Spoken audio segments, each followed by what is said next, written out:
Hey everyone, it's Nikki, and today I'm going to be talking about two pretty similar but ultimately different sports, artistic gymnastics and trampoline and tumbling. If you're watching this video, I'm assuming that you have a fair amount of knowledge of one or both sports. If you don't know anything about trampoline, I am planning on making a video called Trampoline 101, so stay tuned for that.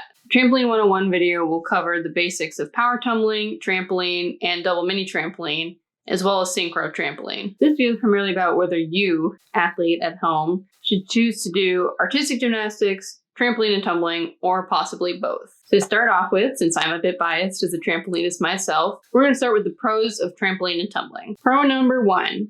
If you've ever done gymnastics before, you will adapt pretty easily to trampoline and tumbling. There are barely any differences in technique between the two sports, except for slide outs and kick outs and that kind of stuff and somersaults. And a lot of trampolinists are former gymnasts. So if you're interested in switching from one to the other, you'll have a leg up on people who haven't done anything before. Number two, all the events use a pretty similar skill set. One of the more frustrating things about artistic gymnastics is that all four events are pretty different. Vault is very explosive, bars is all about timing, beam is very much about balance, and floor is just about all of the above. While they all have the same basic skills, they're pretty different to tackle. With trampoline and tumbling, the skill set used on trampoline, double mini trampoline, synchro trampoline, and power tumbling is pretty similar. Tumbling is kind of the odd one out, but that's not much of an issue if you're bad at tumbling, because pro number three,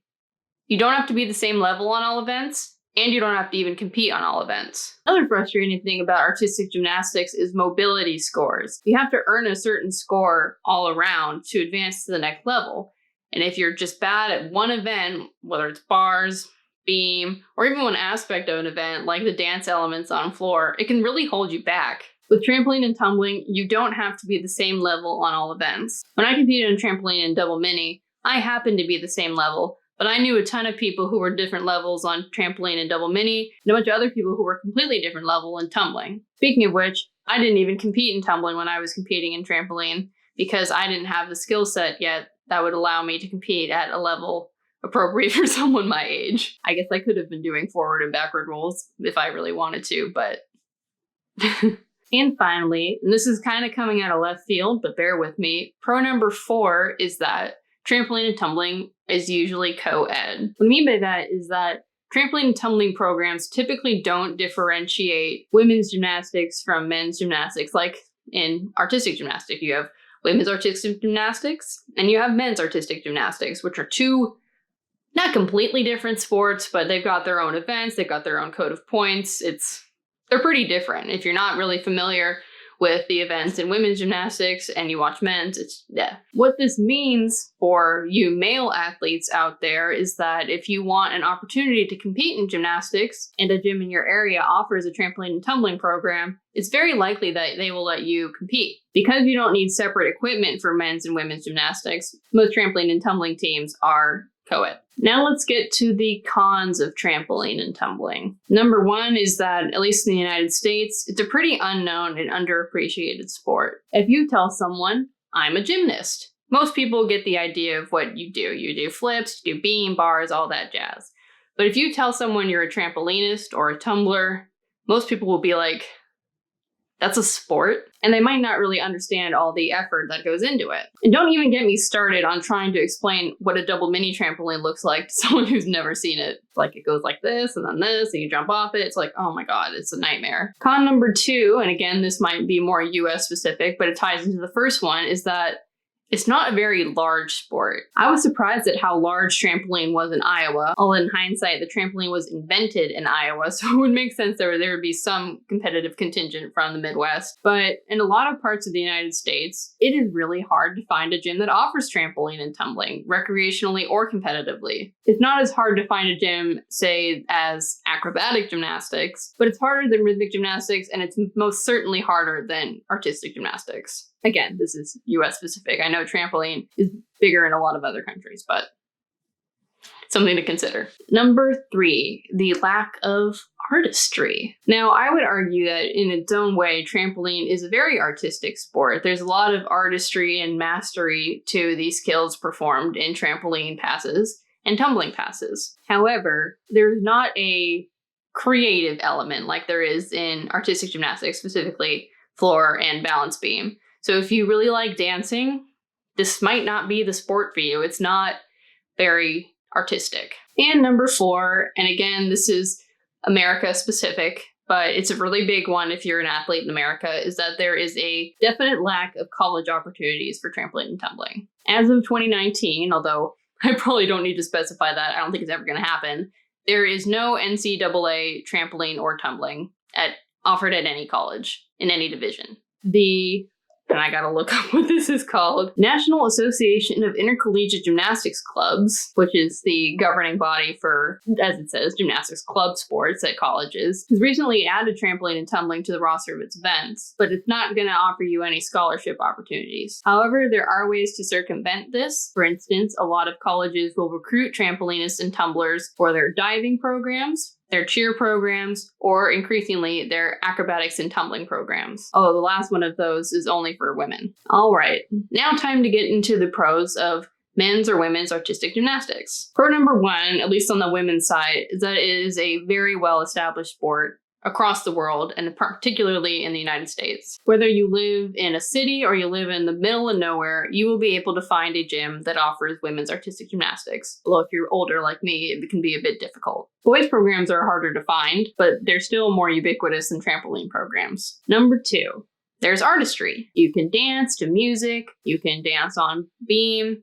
Well, if you're a girl anyway. But if that's something that's really important to you, then you might want to stick with artistic gymnastics. Number 3, college opportunities. In contrast to the con with trampoline and tumbling, there are a fair amount of college opportunities for artistic gymnastics, whether it's D1, 2, 3, or club activities. In the same manner as with trampoline and tumbling, you can also get recruited for other sports like acrobatics and tumbling, cheerleading, and diving. In fact, the majority of divers on my college's team were not divers before college, they were gymnasts. And number 4, community. This is a big one. Take a look at any social media website. YouTube, Instagram, Twitter, Tumblr. There is a huge community of gymnasts and gym fans who are really interested in the sport. It's hard to find that kind of support for trampoline and tumbling. There are barely any YouTube channels dedicated to it, and there are not a lot of edits or graphics made on Tumblr or Twitter. It can be a bit lonely trying to talk about trampoline and tumbling in a sea of other styles of gymnastics, whereas with artistic gymnastics, there is a ginormous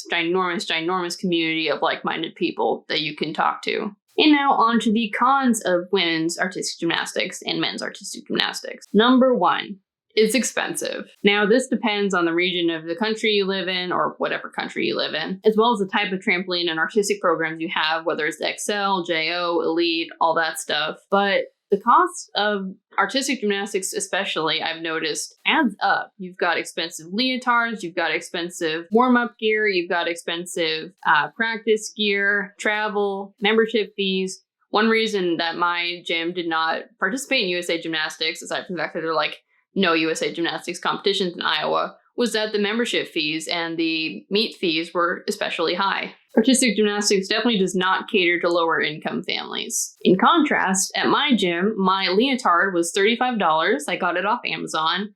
And my warm-ups were an Adidas tracksuit, although not this one, that I got customized. Although I did see my fair share of sublimated workout uniforms at trampoline meets. I'm not going to pretend that no gyms have expensive gear and that kind of stuff. Number 2. Gymnastics is incredibly hard on the body. Now, this may sound like a kind of weird one to include, but I thought I would just mention it. The time scale for an artistic gymnast, especially for a female artistic gymnast, is getting increasingly just crunched. Like, you have to be elite by the time you're 12, you're competing like nonstop throughout your junior and senior career, and then you retire by the time you're like 17, and it's absurd. Obviously, I'm exaggerating. Many gymnasts compete into their early 20s, whether it's in college or still at the elite level, but it takes a toll on your body. A lot of pounding into hard floors and onto hard mats, and a lot of gymnasts have aches and pains years after they've stopped competing in gymnastics. In contrast, while trampoline and tumbling definitely are hard on the body, the longevity of your athletic career is much longer. There are, of course, junior elites in trampoline. There's actually a junior elite worlds, which is pretty cool. But most gymnasts who are at the elite level are in their 20s or even 30s, which is almost unheard of in artistic gymnastics, except for our queen, Oksana Chusovitina. What I'm basically trying to say is that if you want a long athletic career, trampoline is probably better suited to that than artistic gymnastics. 3. If you're bad at one event, it holds you back. I mentioned this earlier when I was talking about the pros of trampoline, but seriously, if you are just really, really bad at one of the 4 events, then you're kind of screwed. As the Olympic Committee keeps squeezing down the team sizes, I swear we're gonna have a team of 2 one of these years, you can basically forget about being an event specialist. Now they have this qualification system for people who are specialists, but it's kind of just nonsense. You really have to be a solid all-arounder to get a spot at the Olympics if that's your goal, or any other major competitions. And finally, number 4, men's gymnastics and women's gymnastics are completely different. They have 2 events in common and use a lot of the same basic techniques, but as I mentioned previously, the code of points are different, the names of some skills are different. In women's gymnastics, it's named after one person, but in men's gymnastics, it's named after another. Just very confusing. In trampoline and tumbling, both at the elite level and at the lower levels, women's and men's trampoline and tumbling are scored the exact same. Men typically have a higher difficulty, but it's not scored any differently between the 2 genders. And there you have it. Those are just some, not all, of the pros and cons of trampoline and tumbling and men's and women's artistic gymnastics. Now, one thing I wanted to mention is that you don't necessarily have to choose between these 2 sports. Some gyms offer you the ability to participate in both, depending on your schedule. There were a couple girls at my gym who did artistic gymnastics at one gym and trampoline and tumbling at our gym, since our gym was just T&T at that point. And there are a bunch of programs that have both of them that you can take simultaneously. It's really up to you and your coach and whatever budget your family has. Although if you really want to excel at either sport, you'll probably have to stick with one. Thanks so much for watching, and I'll see you in the next video. Bye!